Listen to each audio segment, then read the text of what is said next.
So continuing with our direct quotation practice, we need to know two things. That a direct quote is made up of two parts. I sort of alluded to this in our previous worksheet, quotation marks 127, but take a look here. One part is called the source words, and that tells who is talking. The source words sometimes also give a clue as to how words are spoken. Okay, the other part of the direct quote is the exact words. It's the actual quote. Put quotation marks at the beginning and end of the speaker's exact words. Okay, that's what we talked about more in the first activity. Now we're going to look at definitely pointing out where the source words are as well. So here are the speaker's exact words in this sentence. I'm so glad you're here. Notice that that's exactly what Grandma is saying with a smile. We are underlining our source words in this case. Grandma said with a smile. That is who is speaking. That's the source of this quote. Okay? So, moving on, each sentence contains a direct quote. Underline the source words. Let's go ahead and annotate here.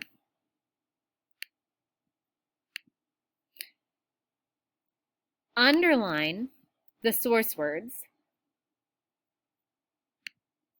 And I want to do it in black. Okay. Underline the source words and put quotation marks around the speaker's words. Okay, this is our first step, and then this is our second step.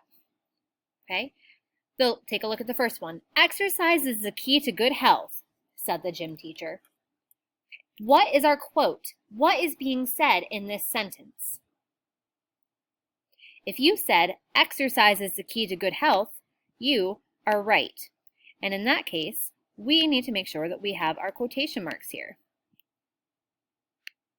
We put them around what is being said. Exercise is the key to good health. Now your quotation marks will look a lot better than mine, and I expect them to. Okay, be very clear about where you're putting your quotation marks in this sentence. All right, now we need to do the first part because I had skipped over it and I did part 2 before I did part 1. Now we need to find the source words. Who is speaking in this sentence? If you said the gym teacher, you're absolutely right. The gym teacher is who is speaking in that sentence. Take a look at number 2. What do you think of body piercing? TJ asked his mother hopefully. All right, if we do it in this step's the way that our directions say, it says to underline the source words first. So take a look. Who is speaking in this sentence? If you said, TJ asked his mother hopefully, you're right. TJ is speaking. He's asking his mother hopefully. Those are the source words in this sentence. So now we need to find out exactly what TJ is saying when we put quotation marks around his exact words. What do you think of body piercing? That is what he is saying.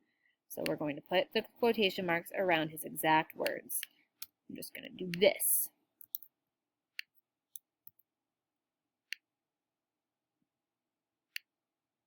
Nope, I'm not going to do that.